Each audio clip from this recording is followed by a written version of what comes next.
Charlie Kirk, who rose from a teenage activist to help shape a conservative force for a new generation, was assassinated on September 10th during a campus event in Utah. Maryland leaders, among others, opined on his death.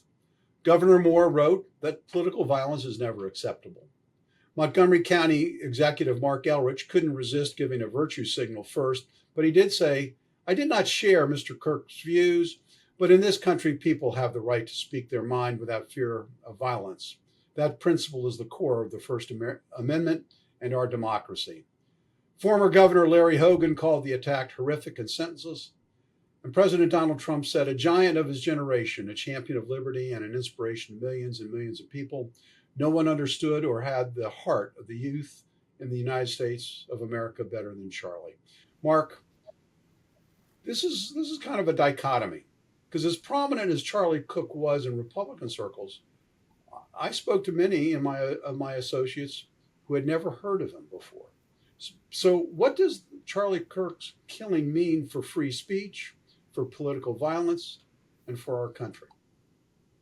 Well, it really is shocking, and I understand that different people had different knowledge of him. He really resonated with young conservatives. So he was 31. I worked with a Substack where we have a lot of young authors who are younger than Charlie Kirk was, who had a chance to meet him and who talked about how inspiring he was. And they're in college campuses, to be able to cheerfully but forcefully come forward with their views and engage with people who disagree with them and have a back and forth. And that aspect of him, that ability for him to do that, was really inspiring. And I think that's one of the things that really resonated with people who really felt very strongly about him. Yeah, Marice, there's a lot of chatter about who created the political environment that we're in. Democratic Senator, Connecticut Senator Chris Murphy said the other day, "We're in a war right now to save the country, and you have to be willing to do whatever is necessary in order to save the country." Now, Murphy's not alone using such hyperbolic rhetoric. Both sides accuse the other of demonizing those with whom they disagree. How can we, as a society, move away from the rhetoric that is responsible for stoking such hate? I think I don't see it as hyperbole. I think at the juncture of Senator Murphy's message is that as we're seeing the erosion of the legislative's or the Congress's ability to check executive power, that is at the core, of what his message is. And he's basically saying, that our opposing views and our differences in political ideologies should not be prioritized over our love for country.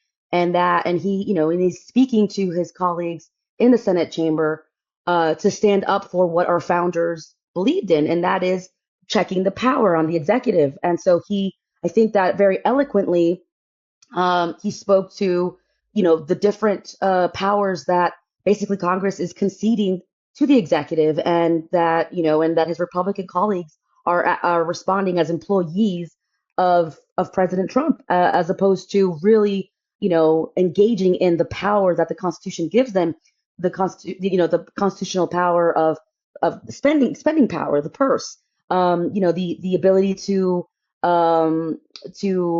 decide whether the country strikes another country or goes into war overseas. And the overseas issue is the specific word in that clause. And then lastly, I think he was speaking about the nominating power of individuals that the executive can bring into his cabinet, that should not be, his buddies that are going to be able to benefit, but rather folks that will actually that come with the experience and have the caliber to lead such agencies. And so I think I don't think it's a hyperbole that we're in a democratic crisis, and that Democrats and Republicans, we should come together thinking in terms of defending our Constitution, our U.S. Constitution, and really what the founding fathers created this our democracy on. Thank you, Marice. I appreciate those comments. Mark, I want to go back to you to wrap this up. I'm mindful that political violence has been a part of our history, but it doesn't need to be so. Senator Russell Long said after the assassination of his father, Huey Long, it's the ballot rather than the bullet which should determine America's destiny. How do we get back to that ideal? Well, I think we need to have sort of a common sense of the goodwill of, we may disagree with other people. We may have different perspectives and different outcomes that we want to see, but recognize that we kind of share a common bond as Americans, and we are all in different ways looking for the best. And I think if we assume the best in other people as opposed to the worst, that would be a step in the right direction. Well, unfortunately, I think the late Charlie Kirk demonstrated that he appreciated the free speech aspects of our country, and he treated people with dignity and respect, even though they didn't agree.